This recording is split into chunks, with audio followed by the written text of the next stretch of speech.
It's Chelsea. It's Nina. And you're in the Critics' Kingdom. Hello, and for this week, in our, winding down our celebratory 28 days of reflection of Black History Month, though we celebrate Black History Month 365. That's real. It's a black lifestyle. It is. It's a kind of not a choice, but, it is a choice to embrace it as fully as we both do. Unlike some who say slavery is.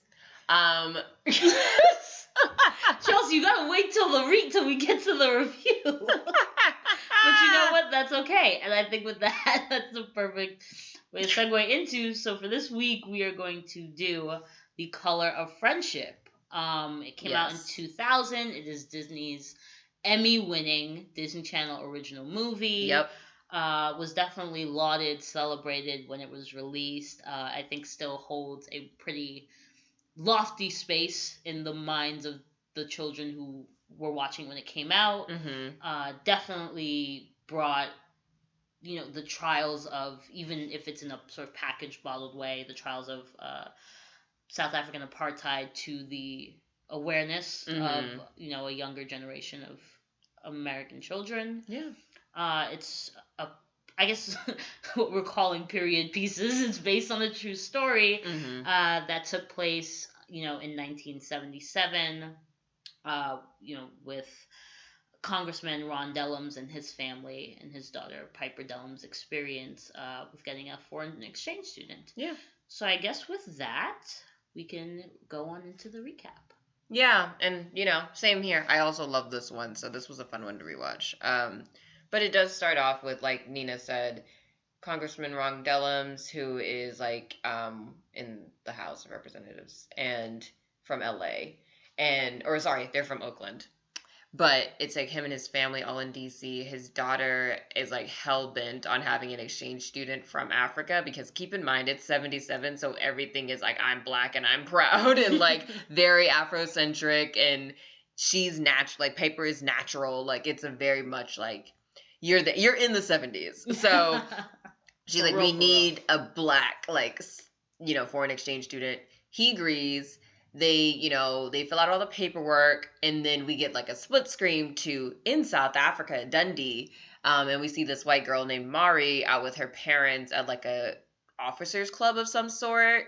And they're all just talking, and she's like, I want to do a foreign exchange program. And her dad also finally relents. And he's a police officer at the time. And he was like, fine, yeah, we'll send you to America. It's okay. So we see, the Dellums, on their hand getting ready to, welcome this young, African girl. And they're so excited. And they're wearing all of, the kente cloths and the dashikis and the kufis and, everything. Everybody's ready. And then on Mari's end, we see her family just being her dad's like, I don't think you're going to last a week, honey. And she's like, yes, I will. And she has to say goodbye to all of her family. And then to her helper, Flora, helper meaning domestic servant, who is black, of course. And, before she leaves, Flora tells her the story of these birds who all live together in harmony, even though they're all different colors. And obviously you see the metaphor. I don't have to explain that. So Mari leaves when the mom, Piper and her mom go to pick, Mari up at the airport. They don't know who they're looking for because, again, 77. And for some reason, nobody sent photos on either side. So they're looking, they're like, where's this black woman with the head wrap and the dashiki and the braids and where is my girl Fikele? Where is she? They're looking for her. They don't see her. And then they start calling out for Mari. And then she's like, I'm Mari. And she just thinks they're the help for the actual Dellums. And they don't really pick that up, but they know something is off because she's kind of treating them coldly, how you would treat how at that point, she would know to treat a servant, where it's you're just here to help me or service me, but you're not actually a person. So they drive her over because she's like, I want to see Congressman Ron Dellums. That's who I'm staying with.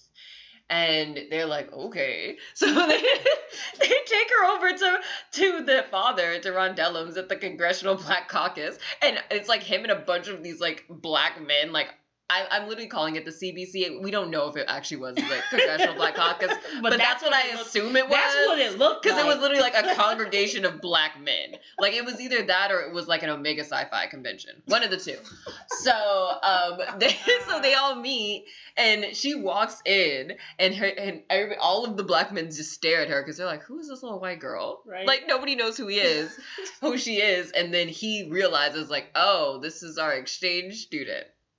So from that point, they take her home afterward, and the Piper has two little brothers, and like her little brothers have a little white friend played by the wonderful JT from Degrassi. Yeah, I don't remember his real name. But and when he's like little, like he's like 8, and they're all small, so they're all wearing their stuff, and they like have the drums going, like they have like a welcome, kazoos and like all. They're like, yes, this is gonna be our black queen.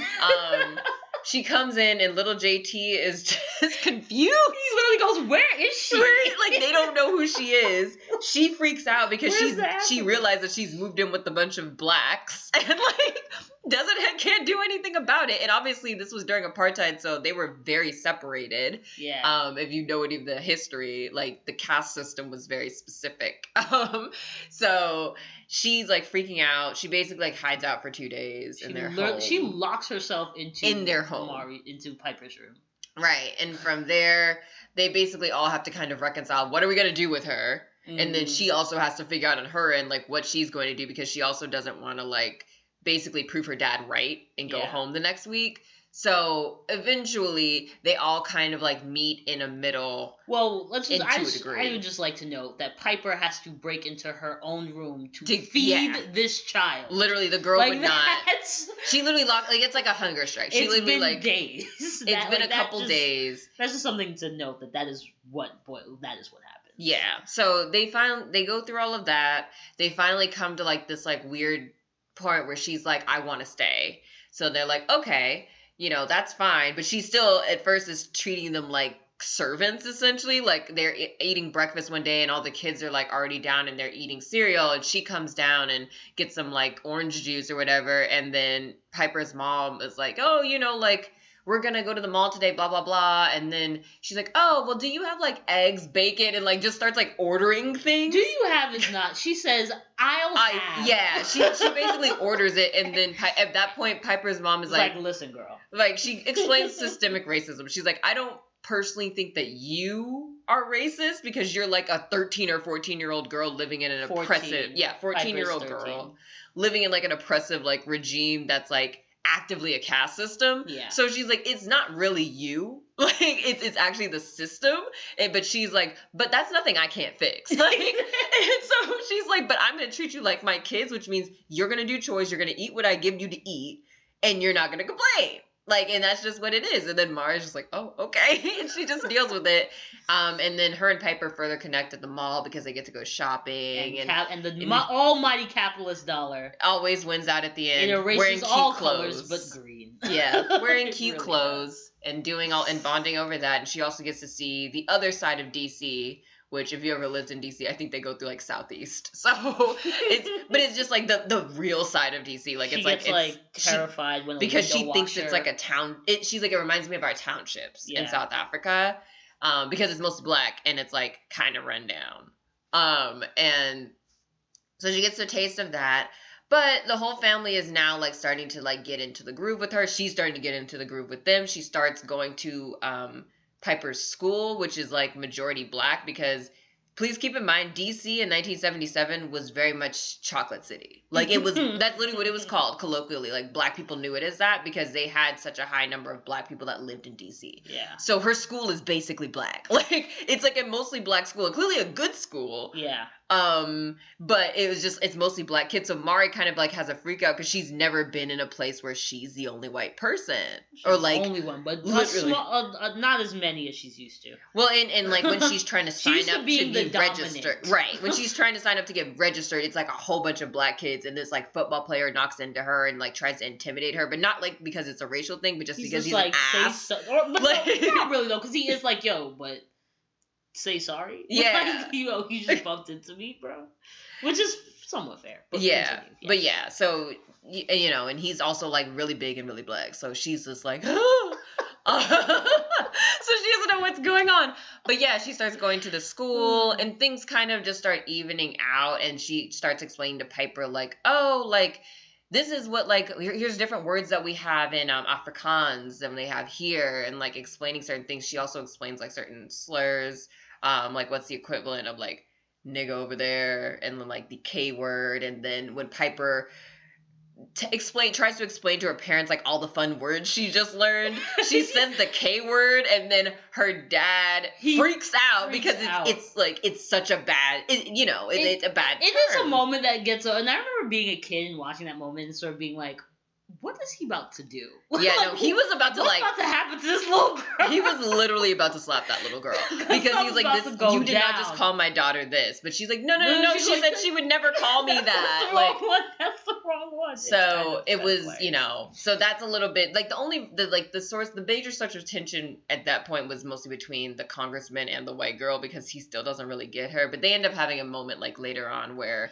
she like stumbles into the library and they talk about roots and whatever.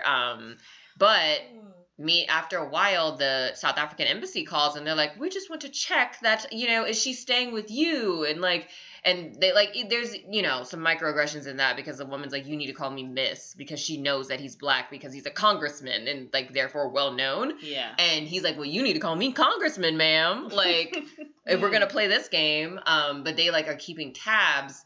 But after like a week or so, they because at the same time Congressman Ron Dellums is like very anti-apartheid. Like the actual congressman was very anti-apartheid and tried to pass a lot of bills to like admonish the South African government for apartheid even happening. So he's keeping up with everything down there, including Steve Biko and like all of that's going on. But in the top of it, her father specifically, like when they're having that like dinner or luncheon, with like her mom, her dad, and her little Jojo Rabbit brother, her dad is specifically like, sorry, I'm late.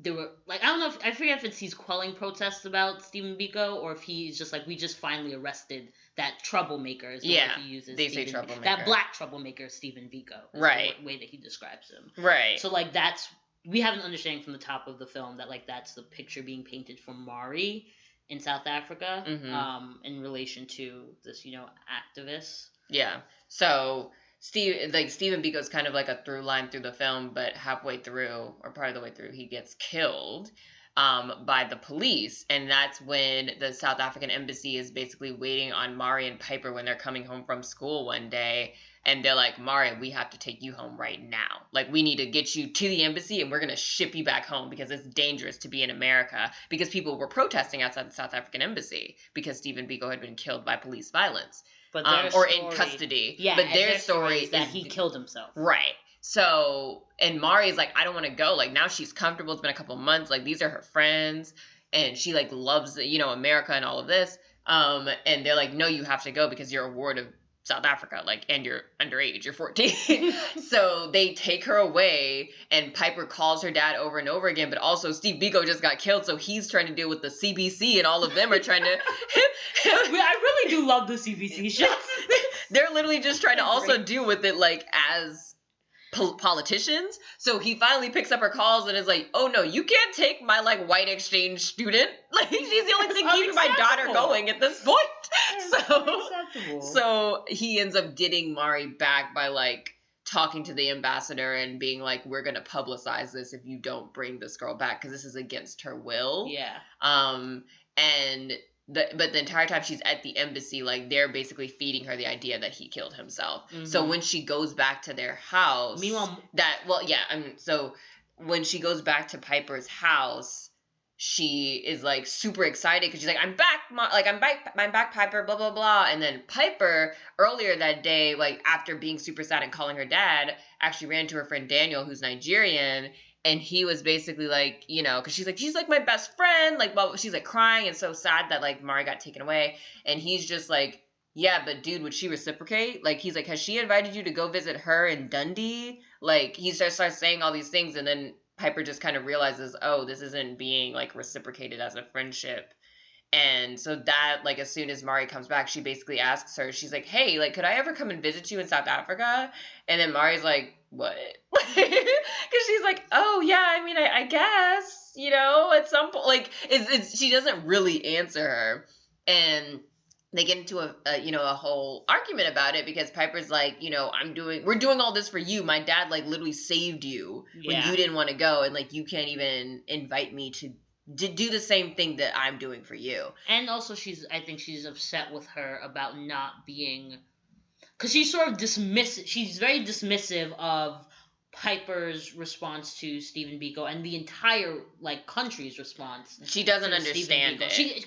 Because she hasn't. Yeah. She doesn't have to she literally engage doesn't know with it in what that happened. way. Yeah, right. but, she doesn't have to engage with it that way, so she doesn't know. Yeah, and so she's dismissive of it, and she sort of speaks about it in a not great way, and when Piper tries to sort of confront her about that, she doesn't take it very well. Yeah, so then they kind of escalates. Yeah, they end up in an argument again, and it just kind of is like, they kind of quell it, like, you know, for the rest of the time she's there, but it doesn't ever fully, I think, get to the point where they were at before, because we don't get to see that. Yeah, we don't get to see that full moment. Like, it never comes back full circle. Yeah. So after that, we basically go to, like, the airport when they're dropping Mari off again. Back. Well, before that, we have that moment. Oh, yeah, they have the festival. So there's this Pan-African festival that's sort of being planned. And so after they have that argument, like, Mari, like, runs out of the house. Right. And her dad, like, the Congressman Dellums goes out to talk to her.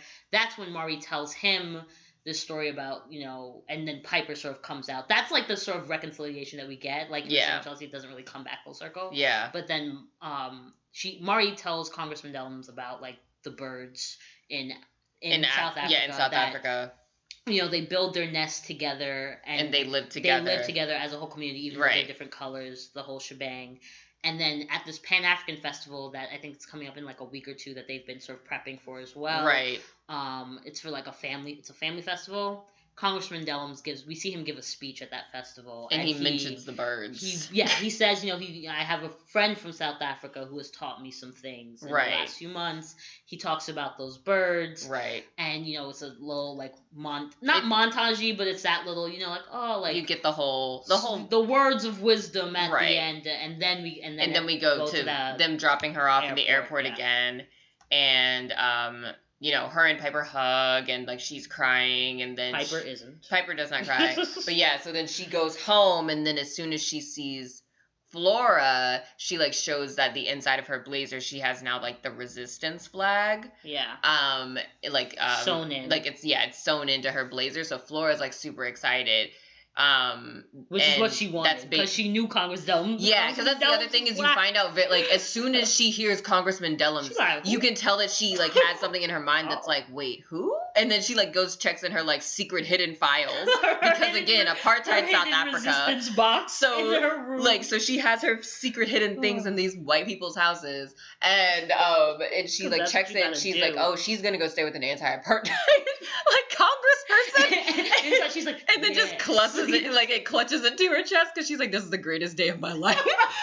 Maybe this white child will learn something. Exactly. Maybe. So then at that point, you know, the movie ends, and it ends with her setting free one of the birds that Flora had told her, you know, about. So, you know, that's the color of friendship.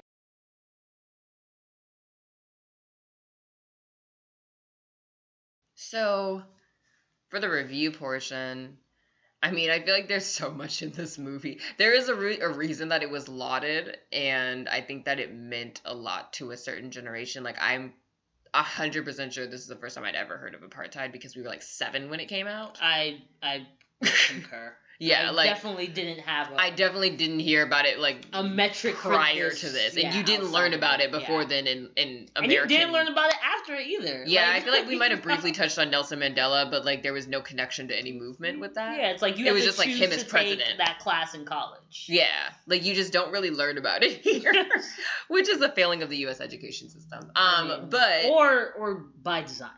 Well, yes. Or by design. It's working exactly as it should. But yeah, so you just don't really learn about it. So this movie was very much, like, I think, a window in for quite a lot of American kids. Mm-hmm. And possibly their parents as well. Yeah. To an extent. You know. Well, I feel like if you were living, though, if you were but the thing is that is a period of time where it's sort of like I kind of love. I don't know if you saw. I'm gonna blank on the name right now. That FX special on the women's on the ERA and the with Kate Blanchett. Oh, Mrs. America. Yeah, like I feel like that was a time where. What I like is that they show in the beginning of that, like if you wanted to, you could kind of turn a blind eye, or you could create very insular communities where you just write off what's happening in the rest of the country. It's like, oh, those are just those crazy kids in Berkeley, and you sort of move on with your life. It's an option. Yeah. I'm not saying necessarily that everyone did it, but it's an option. So I think that it's a possibility that like during that time period there was still people who had that option of like turning a blind eye to things like protests about apartheid in South Africa could have and did. Yeah, maybe so. Yeah, maybe, but yeah, just but yeah, we don't learn about it. So this was like this was very much like a lot of people's like first brushes with apartheid. And I feel like especially it is interesting because they have the the black girl and white girl friendships, which we get sometimes in Disney movies. We've gotten them before. Like I remember not in this sort of like you don't get this like deeper sort of like we're like friends. We're not like a superficial like I'm only gonna appear 3 or 4 times in this entire film and maybe say like, "Ooh, girl, yes." You know? Like it's like this is like we're actually friends and there's also something much deeper going on here. And we have to grapple with what it means that we're friends. Right. And exactly. And what that means in like the context, because like I said earlier, Piper and her family were literally expecting her to like have some girl named Fikele, like, or Anele. Like they were not expecting Amari, this blonde white girl who's the daughter of an apartheid like police officer, who's therefore also enforcing the actual oppressive regime. Yeah. So it's interesting in that, and then like I read an article like last week that was done on HuffPost that was just about how like it was entitled like why we need more interracial friendships. It was mostly aimed at white people. I will say it does very much as it should. Well, but I don't know if it's aimed at white people, but it's definitely an article sort of calling out the fact that white people tend to have less, generally speaking, interracial friendships. Less interracial friendships by like a decent in terms of population numbers, like a significant. It's a significant amount percentage. Yeah, like 10% of a population. That's a significant number of people. Right. And that why that's deeply problematic is because white people actually probably need interracial friendships the most. Right. And it gets into like because they sort of have the luxury of not having to walk in the shoes of the oppressed. Right. And therefore like that is what assists in continuing that oppression. Right. In a systemic way. Yeah. So like there you go. Yeah, and I know also the article is called Why We Need More Interracial Friendships. It's by Brittany Wong. You should look it up. It's very good. But I do think it's like one of those things that we talked about was just also the idea that it's very common for you as a person of color in this country to have white friends growing up because integration, as we said in the Halloween Town High episode, integration tends to go one way.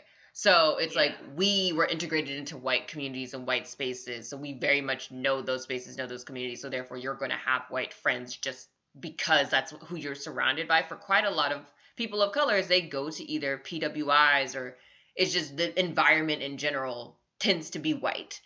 But the same is almost never the reverse for white people. Like it happens, but it's not nearly as common. And then also generally speaking, even if you're not like in a predominantly white neighborhood, you like learning the ways of white folks is an important tool of survival. Part of America. And it's an important tool of survival for any oppressed group.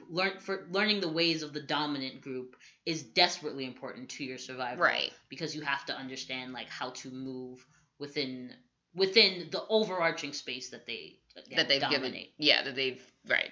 So the space that you can occupy.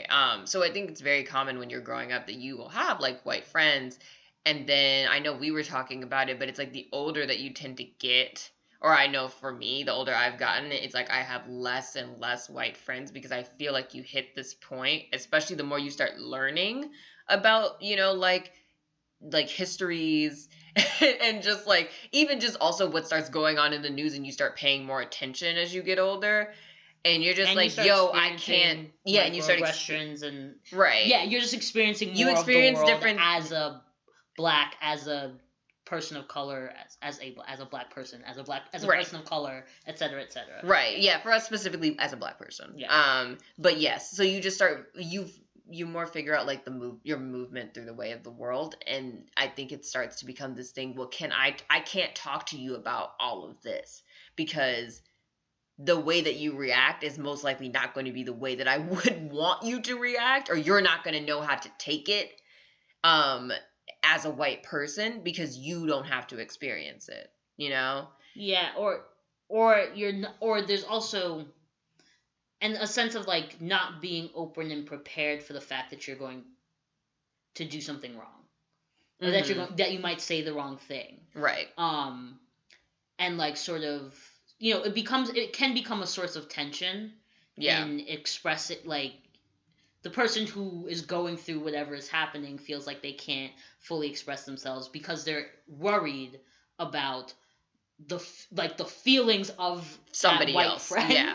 And that is obviously deeply problematic because that that's putting a box on a box, right? It's like just this further sort of deeply like spiraling entrapment that is happening like to that person to that black person specifically for Chelsea and I, and that like makes it even harder to sort of grapple with right society at large. Right. Yeah. I think it's just a difficult thing, and you kind of see once Daniel opens up Piper's eyes about like the fact that this is not being reciprocated like not to the level that you're taking it. It's like the only way she's reciprocating it is basically like tolerating / accepting you by the end, but she's not giving you the exact same thing, because the way that it ideally would work is that it's like you stay with me for 6 months and then I come stay with you for the next summer or whatever. And Mari in this, she does sort of acknowledge in that part at the end when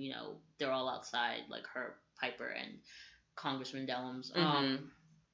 She does say like I know that Piper couldn't come visit me in South Africa, which is right. Like she's correct about that, but it doesn't. You know what I mean? Like she does one approach to engaging with that, right? When Piper asks her, she says, "Oh yeah, sure." She's sort of weird and standoffish about it, right? And it is because she is in a position where she doesn't know how to respond. Right. She doesn't know the appropriate thing, and I think the article mentions that really well when they talk about how this thing happens where like white people are afraid of being wrong or doing the wrong thing or saying the wrong thing, so they don't say anything, and that reads as complacency, that reads as being okay with it, when it's like there's another way that could be approached, where she could have said, "Piper, I would love to have you visit me. You can't. Right. You can't." And like, because it's not my personal decision. I can't make that decision. My dad's not going to accept you in our house. Right. You know what I mean? Flora would probably love you. But you know what I mean? And that part, where Piper's like, "Mari, like Flora's not your friend. Right. She's your servant." She literally has to tell her that because Mari doesn't. She doesn't clock that. She doesn't get understand that. She's like, "But she's been here with me," and then she's like, "Would she be there if you did not pay her?" Exactly. And she doesn't respond well to sort of confronting the fact that some of the things that she's grown up with are not necessarily right. They're not necessarily morally, they don't hold up morally. Right. And in the things that she's learning here, and in the way that her eyes are being opened up here, that they don't hold up to, the standards and the views that she's developing. But she doesn't take that very well. And and here's the thing is that, and this is the thing about like interracial friendships, white and sort of other, it is a human response. It is a natural human response to the shattering of anything, especially the world. Like, it's a self-protective mechanism. You retreat into yourself. You deny. You do all of that. Like, it's all very human, and that's understandable. The problem is that what that creates is a situation where the black person, the person of color, a person who's already marginalized, who's already oppressed, is now in the position of also having to understand you, Right. and having to cater to you, and having Right. to be considerate of like Of those your feelings that you're yeah. having, because you're like, you won't step out, you won't live in the discomfort of being like, oh wait, something's been fundamentally wrong. Right. And it forces them to have to live in the discomfort of, nobody's ever going to get it. And it's always going to, you know what I mean? I'm always going to have to put everybody else before me. I'm always going to have to put my oppressor before me. Right. And that is, again, that's how systemic racism, any systemic system of oppression, feeds itself and Right. continues to like grow and adapt to what is currently happening, even if it's making surface changes. Right, because I think we've also talked about the idea that he brings up, that Congressman Ron Dellums brings up during the Pan-African Festival, that very much sounds like, it just sounds very like we're trying to go towards post-racial America, and then you just think how even when like Obama was elected and all the white people suddenly thought for some reason that we were post-racial. And it was like, that's not how that works. Also, you as a white person cannot tell me that if we're post-racial. That's not your thing to decide. Like, I'm like, if there's ever a day where a black trans woman told me we're post-racial and post-gender, I'd be like, okay, maybe we've gotten somewhere. But you as some random white man or white woman telling me it's a post-racial democracy now? No. just no. That's not your decision to make. Stop doing that shit. Packs of lies. It really is. And like you were saying sort of at the end with that speech, I really sort of zoned in on at the end he sort of the speech, he sort of says, that like learning to work together, right? Mm-hmm. He goes, that's a lesson that America had to learn, and now like it's South Africa's turn to learn it too. So South Africa has to learn it too. And I just really zoned in on that word "had" and the tense of that word. I was like, had to. Still learning. Not even close to have learned yet. No. It's like we're 2020 and it's just getting worse, homie. Yeah, exactly. Like we thought there was an upswing, but there wasn't. It was a surface level upswing. It was one of those like false, I forget what they're called, like in economics stuff, one of those like false peaks, essentially. Yeah. On the trend lines where it's like, no. It's not actually on the up and up. And I don't know, we're in an interesting place now where in theory there is room for the conversations to happen. But I think that no, that's not true. I was going to say there's always been room, but that's not really true. That's really not true. But yeah, with technology, the way it works, and with the way in which we are all sort of in constant communication, it does highlight, I think, the way in which how we're in constant communication and yet still saying not a damn thing. Yeah. We're still actively segregated. I don't think people really notice or realize it, but it's just I think it's when you think about smaller things, like the fact that if black people, they'll go out to let's say bars, for example. They'll go out to certain bars. Mm-hmm. And why they go to certain bars, and white people go to other bars. Sometimes you'll have the white people going to the black bar. Sometimes you'll have the black people going. Normally, you will have the black people also going to the white bar because they know white friends, whatever. Exactly, but it's in that group of friends. Right. It's a white friend with all of their black friends and going to the black bar, going to the black bar, going to the multi everything bar, and then there's a white space where you have a few pepperings, right, of the browns, exactly, the blacks and browns in there, a little bit of spice in the mix. But I think it's a great, it's just a great way to show an anecdote for just America in general, where it's we act like we're not segregated, but everybody is very much segregated, and I think it's something that came up last summer when people started more seriously talking about workplace racism and how that's very much a thing, and how a lot of corporations are very segregated, not even just in who is around you, but also who is managing, who's the CEOs, who's in the seat, all of that. And we're still very much segregated, and the average white person only works with they could say that they work with a lot of black people percentage wise because a lot of service workers are black and brown. It's there's literally studies. I know Vox did a whole YouTube series that's we're still segregated. It's all about how a lot of POC are service workers, and that's where a lot of the numbers start coming in, where they're well, we're mixed. It's no. You're not actually working with these people. So I think, and work is typically where people mix the most. Like, Yeah. so I think you just get into like a good movie to get into like the idea of just like outside of, work, and then outside of when you're out of the school environment, do you actually have, if you're a white person, do you actually have real, because I'm not talking about your little coworker who you only talk to at work and you never have seen that person, like you've never hung out with that person, they've never asked to hang out with you. Not that. I'm talking about like actual friends that are black, or POCs or other POCs. So I think it's like it's like, do you actually have people outside of your same little circle? Because a lot of people don't. Yeah. And it's just real, like it's just true, and especially white men. We talked about that, but yeah, especially white men, I feel like don't have like any. They'll have like male friends of color sometimes, but definitely not. I don't see a lot of women of color with like my white male friends. Yeah, I think it's pretty on the nose. Yeah, just a little call to action: examine your circles, think about it, and if not, why don't you? That also being said, please don't chase down the nearest black person you see and try and get them to be your friend, or your black. Don't burden your black coworker with that. Because you know that. No. Do not burden your black coworker with that either. I'm talking about like you both mutually agree to be friends, like with no sense, like no extra shit on top of it. No pressure, like yes. It happened organically. Yes.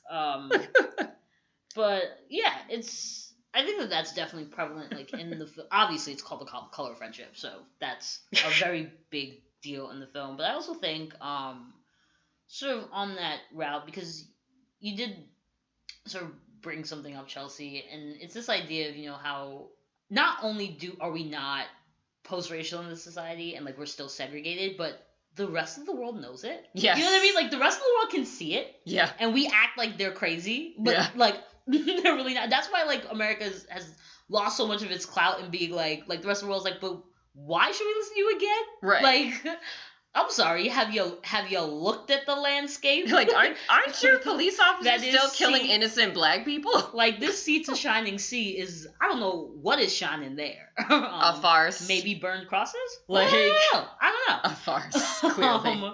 But I think it does bring up, like, or we get into a space with this film, like, of, just considerations of government and national, like, land and border rights. Yeah. And sort of, I guess, a larger conversation about, like, rights in general and what actually are rights and human rights and rights of citizenship and, just sort of what level of control governments can and should be allowed to exercise. Or I guess the actual question is to what level is the rest of the world responsible for checking others? Yeah, checking the control, and I'll use the word very quotedly, freedoms, because that is a very complicated word. Yeah, no. That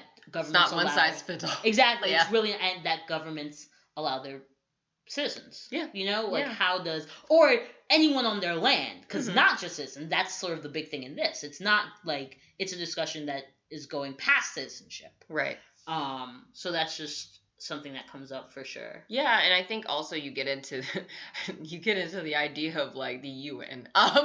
Yeah, the UN. The UN as a concept. Can you ban books? Like, you know what I mean? You get into a very. I feel like that's the thing with that. That's a much different. Obviously this isn't like a socio-political like it is, but it is. I mean, yeah, but it's still we're people and we're watching it, right? And it comes up. Exactly. I'm just saying like we're not like our sole focus is not like poli-sci and like international conflicts and governments, but I do think you get into the overall idea of like if you go down that route, it's like, okay, so then what is the responsibility at the end of the day of like a UN and of like a NATO and like all these organizations where supposedly all of the big countries are all together to help fight, to essentially help interfere, sometimes asked, most of the time not, in other countries' socio-political situations. And yeah, I think you get into it's an interesting question. I mean, you guys should definitely let us know what you think about that. But I do think you get into that because that's she's what you taken without her will. She's 'cause taken against her will. She's taken against her will and then brought back, but then it's like you're in this weird space now. Yeah, where... and it is there's there is one side where it's like there's a very obvious argument on the side of the South African embassy where it's like this is she's a minor. She is a minor. She's 14 in a foreign land, and this is why you tracked where where they were to begin with, right? Right. Like it might just be the race thing, but it can also be like just because that's what you do. It's right. It's clearly a regime that tracks everybody in the regime. Yes. Carry an ID card, especially the blacks. Exactly. You have to say this is what you're allowed to travel in certain places. It's very strict in that way. Yeah. So like there's one side where you're like, yeah, that makes sense that they would track her, and that if they feel she's unsafe, that they're gonna pull her, they're gonna try to get to her because she's a 14-year-old girl, right? But on the other side, it's like, okay, but she wasn't on embassy land yet, right? So technically she wasn't on your sovereign land yet. She was in another country. To what level do American rights start to kick in? Right. Is she granted any American rights even though she's not a citizen? That is a huge conversation that we are having in this country right now, trying to assess what is the responsible line, what is the what is the socially responsible line, what is the economically responsible line, what is the politically savvy line, right? And what is the moral line? Like we're trying to assess all of that, and obviously these are not questions with easy answers by anybody's metric or readings of them, but they do show up in this, and I think that it's actually sort of put in a way where it's just there are moments in this film that create very easy entry points to sort of have those discussions with friends, family, even kids, and that's something I definitely like about the film for sure. Yeah, because they even bring up the idea of like books being banned, and she's like not allowed to not allowed to read the famous it's by a famous South African writer, Cry for My Beloved, I think. Is the Cry book. My Beloved Country. Yeah, Cry My Beloved Country. And she's only reading it because her now black school has assigned it to her to read it. And she'd never heard of this guy, had never read this book, or she knew that it was banned. So she had no access to it. Because Piper's like, how have you never read this? She's like, girl, this is he's the most famous South African writer. She's like, no, it's banned. And she's like, by who? And she's like, the government. And the ease in which again it's the ease in which he says it, and is there we on our side will say that's oppressive, right? But she's no, the government, it's that paternal relationship. Well, I say paternal, that paternal relationship to sometimes to the government. Well, they're sovereign; they know what's good for us, right? So that's why they do that, because they know what's good for us. And who am I? Do I have? I have fine, all right, let's say I have a right to my opinion, but do I have any right to tell you that is wrong? Right. If you're not stressed about it. Right. Well, it's also because it's just the dominant majority, so it doesn't. Yeah, obviously it affects her differently than. Sorry if I didn't make that clear. But I know what you mean. Yeah, it doesn't affect her the same way if she was a black South African. It would be a very different conversation with a black South African, and what I mean by that is that it's a very different conversation when someone is coming to you and saying, "I want what you have." Right. My government does this, and I don't like it. But what happens when the conversation is? I actually like how things are. Right. Just because you don't like it or you don't agree with it, don't tell me I have to change. You know what I mean? And again, I'm talking about that on a government, on a international scenario. In America, where we are all in this country paying taxpayer dollars to the same body, and we all agreed, we as a people, to let them, that's a little different. Yes, then we do get to sort of. I wouldn't let's also not act like America doesn't ban books on a local level. That's very common. You hear about it all the time. Huck Finn's banned every other week at some random ass library in some random place, and The Bluest Eye was banned in the county that Toni Morrison is from for some strange reason. States' rights. And it's just it happens. It still happens in America. So I think that's also something to just keep in mind, that it's America is very much a facade. Like, it's like the more you eat, the seams have just been bursting, and I feel like people of color have known this for years, but like white people are only just waking up to it in the past year. I mean, when they wrote the Declaration of Independence and said "We the people," and all the people on the plantation were like, "Well, what? Excuse me? You the 3/5. Yeah, You the 3/5. You the three. Like we knew. We were like, oh, okay. Yes, you the 3/5 of the Understood. people. But yes, it's like the seams have been busting for years. We're a freaking facade. Like, it's like people always try to act like we're so much better than other countries and we have so many more quote unquote freedoms, set in the way of Nina, than others. I love that one where it's just rough. Where you're just like, you know what? I actually can't even. Because it's exhausting, y'all. It is exhausting. It's exhausting. That's even why I understand. And it just gets compartmentalized because of state rights. That's literally what it is. Yeah. It's because people take it as a whole and not as like the individual states. But it's like states' rights are so important to this country, and that's why that's why they focus on them so much in history, even though nobody pays attention. But it's because it informs a lot of like why America is America. Yeah. So in some instances, though, I really would argue that they're much fewer. Mm-hmm. There's good, like that's why there's good, and that's also why there's bad. A lot of bad. Yeah, because then you can be like, well, there's some states where they get it right. Exactly. Yeah, there are some states where they get it right, and then you can go to the next state, and it's just like, oh no. Not you. And I guess, yeah, like, who am I to say, in my, Northeast elite coast, like bubble situation, like, who am I to say what's right? Right. Like, I even just said that. Yeah, who am I to say what's right? But in America, no, I'm gonna put a foot down and say, you pay taxes. I pay like, you're an American. Exactly. I studied history. You like this is my critique is coming from a very you can critique your own country. Informed place. No, that's the thing. You can critique your own country. Exactly. Like, so I'm just putting that out there for anybody who's like, but you just said that. I'm like, let me just you can critique your own country. In case you that's were the wondering. thing. I think we just have to be careful of critiquing other countries. There's no hypocrisy here. Yeah. Just making that very, very clear. But yes, no, it does inform a lot of things, and I feel like it's why things get a little testy. To say the least. That's such a soft word for testy. it. A little testy. So soft. But yeah, no, this movie is like such a like just a great way to talk about a variety of things. It really is, and you see it like you kind of see it everywhere, You see it down to even the way that the babies, the little brothers. They're so cute. Brandy and Malcolm? Brandy and Eric. Mm-hmm. Where did I get Malcolm from? I don't know. Doesn't matter. Brandy and Eric, like I think it's at breakfast, and one of them is like their mom is trying to be like, let's try to be understanding, and they're like, why are we being understanding? Like, she's in our house and she's acting like we're diseased, and that's specific, like that's how he says it, like we're diseased. I think it comes out of the mouth of the little one, who I personally am convinced is like a West Indian or African, like immigrant or first generation, like Canadian child, because that accent, I was like, that accent sounds like it has something else in it. Mm-hmm. But he's like, like we're diseased, and that in and of itself, just this like demonization.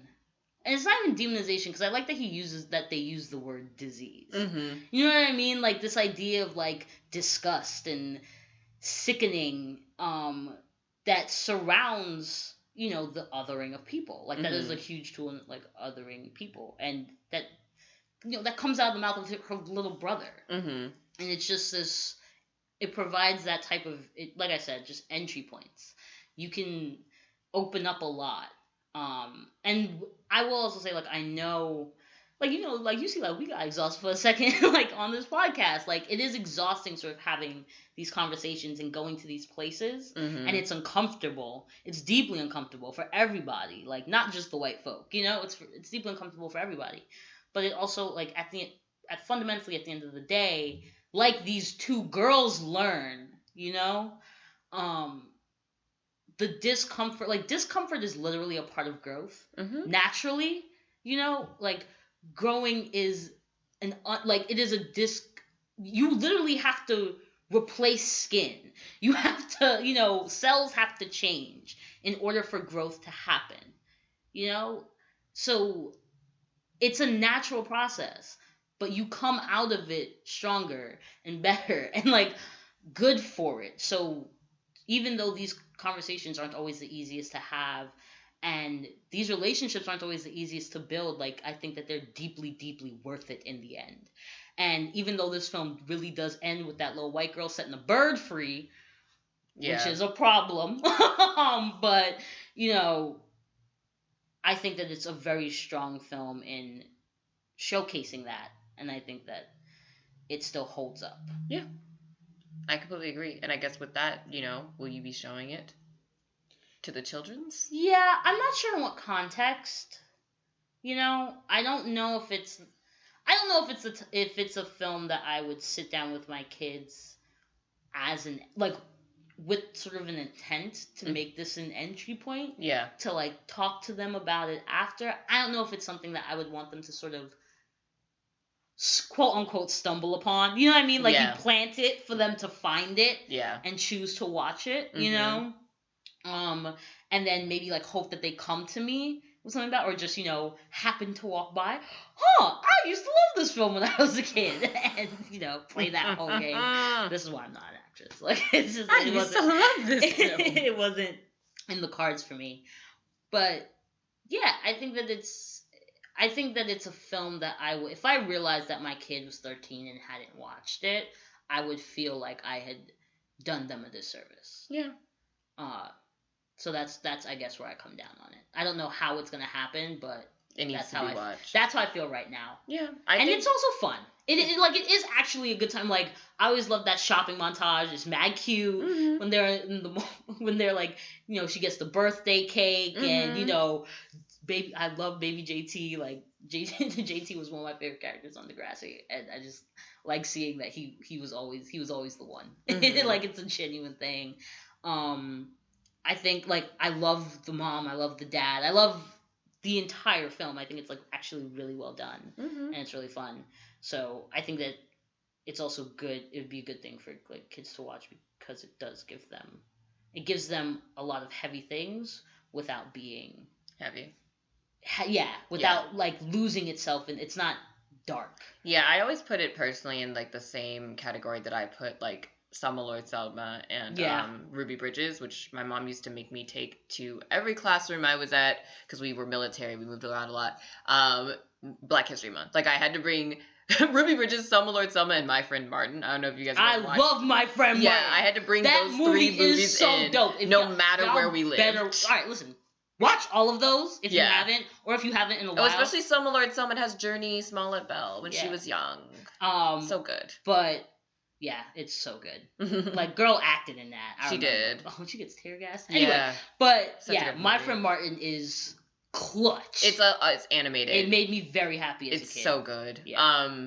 But yeah, no, I definitely put it in that category, and I do think it's important for kids to learn because again, like we said, it was our first ever brush with the histories of apartheid, and again, I don't know if I like took it exactly as that at 7, like if that's how I was reading it. But it is then one of those things that it's like sometimes things just stay latent in your brain and then you just know them when you need to. And you're like, oh, yes, I have heard about this before, And so I do feel like it's important for little kids to watch, and it is good for little kids to watch just to learn about different things at a younger age. And this is like a good movie to kind of settle into it, and it won't scare them either. Yeah. Which I think you noticed. And then you also had brought up the idea of like, it is a great showing of like a quiet resistance, which is like what Flora was doing in South Africa, where she couldn't actively go out and protest because again, she essentially worked for an SS officer in apartheid. And you said it earlier on the podcast, Chelsea, like I did say we would get back to it, and like we do have to, because there's this thing that's happening like, just in the zeitgeist right now, where there's this sort of, like we're coming at slaves. Yeah. Which it seems to me obviously crazy, but you know what? Like, all right, Fine. Let's examine. Let's go into it. And I do want to just put out that plug and say, like, yes, like, I really do love that Flora does, I think, a great, like, we see from her a great version of, quiet resistance. And in that, I mean, there's this idea that the only way to fight, or the proper way to fight, is to fight. For especially for for justice and for civil Right. rights, is to fight. And, like, right? protest. And here's the thing. That is a real way to fight, and it's an important way to fight, and we need that way to fight. Mhm. We need Malcolm, and we need Martin, and we need, we need all of it, right? Right. But the reality is that most people don't fall into that category. Like, even in the times of the ancients, like, only so many people were soldiers. Mm-hmm. You know what I mean? Like, most people don't like confrontation that much. Most people are actually, we are animals, and we are attempting to survive. When I say that, also, let's make that very clear. We are in the animal kingdom. We are all Homo sapien. If I hear anybody call anybody a monkey based on this podcast, somebody's getting punched.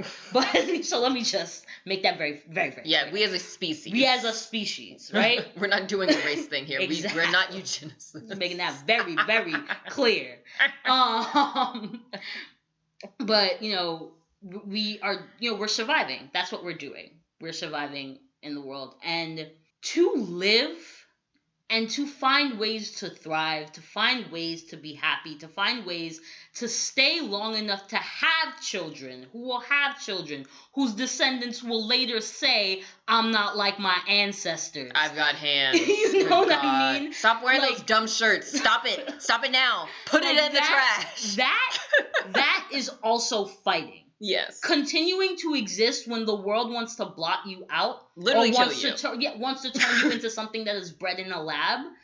That, like, creating things like jazz in that space, from blues and gospel sung Country. as a work song, that is an amalgamation of those faint sounds that you remember from the home, or that your parents remember from the homeland, that they have to recreate on tin cans because they banned the African drum, because djembes aren't allowed, like, all of that is resistance. That is entirely resistance. That is entirely fighting.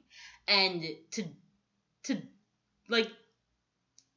diminutize that, to minimalize that, to say that because elbows aren't being thrown, because people aren't throwing themselves in front of muskets, that they didn't do it, like, they didn't do anything for the cause. They are, or not they didn't do anything for the cause, but it's less respectable what they were doing. I'm just literally sitting here shaking my head. Than all of the people who, like, got up and raised rebellions. Like, no, that's not how it works. Like, I'm also like, most of y'all could not have survived on operate slave in tandem. plantations. This is the other reason. For real. I'm like, y'all get hot walking to fucking brunch. Yeah, and it Like, also takes sometimes staying silent, keeping your mouth shut, in order to, like, knowing, all right, let me keep my mouth shut so that my baby doesn't get sold. Right. Maybe so I can keep this one close enough to my leg for long enough that they can actually grow to be a knee baby on me. Yeah, impart some of the wisdom that I've gotten on how to survive this. Right? Like, that is also that is a crazy strong thing too. I couldn't have survived that. Are you kidding me? No. You know me, Chelsea. I would have been dead by 10. I would have been dead before. Like, I can't. Shit, I had to get LASIK. Okay, I can't see. I would have. They would be like, there she goes. Me, leaving the cornfields again. She can't see. But, like, me with my mouth and my inability to, like, respect authority that I don't think deserves my respect. Like, they would, like, I would have been too disobedient, and they would have put me down. Like, that's what would have happened. Yeah. So. Or you would have just got beat a lot. To the point where, again. Yeah. So, like, that ability to adapt and to move in that silence is a form of strength. It is a form of fight. It is true resistance. And, like, it would be nice if we could all be a bit more considerate of that than it seems like some, not everybody. Yeah. But us, a particularly loud portion Good God. of people have been as of late. I'm about to nobody is going to be able to go on Zazzle.com anymore. I don't want y'all creating any more shirts. I'm tired, okay? Every time I see one of those, I'm not my ancestors. I got hands. I got bows. Shut up. You couldn't have survived in slavery. Most of us could not have. You literally would not be. We are spineless at this point in time. We are weak. We are weak. Like we wouldn't have made it. Like it's so rude. It's so disrespectful. And yeah, and it's just like you're ignoring how you got here. Like it's just wild to me. It's never made any sense. Like enslaved people. Sorry, that's a much better. Yes, they were not. But enslaved people had to go through so much to get to the point where your ass is over here wearing Chelsea boots and a dumbass shirt, and you have the nerve to say that they didn't have hands, didn't have bows, blah, blah, blah. Meanwhile, they're over here tilling the fucking fields for 15 hours a day. They had hands. If nothing else, they had hands. Like, I'm just calloused, overworked. Literally. No rest. Hands. And then they still figured out how to make y'all chitlins. Yes. Better hush it on up. I've actually never had chitlin a day in my life, but I've heard they're delicious. Yes. No, it's stop doing that. Just stop it. Quiet resistance matters, and this movie is just a great way to show it, and it just needs to be respected a lot more.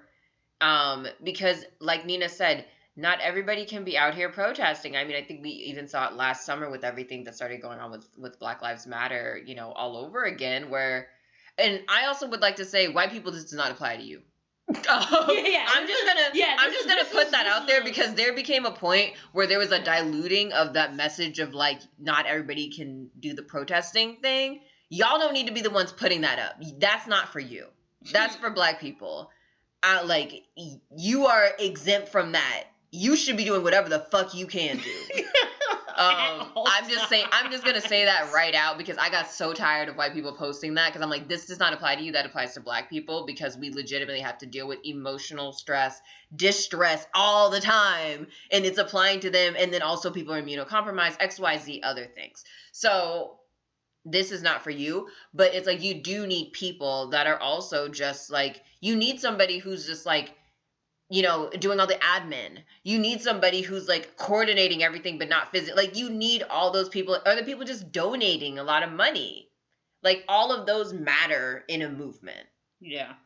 So it's like, however you can show up, and that quiet resistance, that one where maybe you can't be the one out there protesting, but you're doing it in every other way, shape, and form possible. That matters too. Yeah. Because you're still doing something. Yeah. Sometimes it really is just living. Sometimes living is a protest in and of itself. Like, sometimes living. Being black in America it is an active you form are actively of protesting. resistance just by existing. And like, that's okay. Or growing too. Your hair out. Yeah, you know what I mean? That's like, literally an active form of protest. It's like, just, I'm not saying everybody has to celebrate that, because people are different and people value different things. Right. But respect it. Yeah. Respect it. Exactly. And I guess with that, we can, since we've yelled at y'all a little bit. this has been one of those episodes. One of those episodes, y'all. A very special episode. As I used to call it, like the old 70s sitcoms. I guess with that, Happy Black History Month. Yeah, in the last few days, if you haven't, again, it's a 365 thing. Actually, just all the time, be doing things to support black businesses. Yeah, give to Black GoFundMes. Like, you see them all the time. I know you do. No, you do. I'm not on it, so I don't really know. But listen to Chelsea. Chelsea's usually... Well, if you're on socials, you definitely see it all the time. But, support people. Support whatever. Yeah, just support... Yeah, support I think that's local pretty... black causes. I think that's, ideal, rather than, I know bigger organizations matter as well, but I do think a lot of the actual, organizing and protest work is done grassroots and by local people. So it's like, if you can support those people, it really will count a lot. Yeah. And, just generally speaking, it's a month that is a good time to reflect on, respect and consideration and not being a dick. Yeah. you know, and calling out when you see other people being a dick. Mhm. So, so yeah, just do that. Do that moving through life. And, hopefully in the end we're all a little better for it. Yeah. And with that, we'll see you guys next week. Thanks for listening to this week's episode of The Critics Kingdom. Don't forget to follow us on Spotify and SoundCloud so you can stay up to date, as well as interacting and letting us know what you guys think on social media. You can find us on Twitter at Critics Kingdom and on Instagram at The Critics Kingdom. We're excited to talk to you again next week.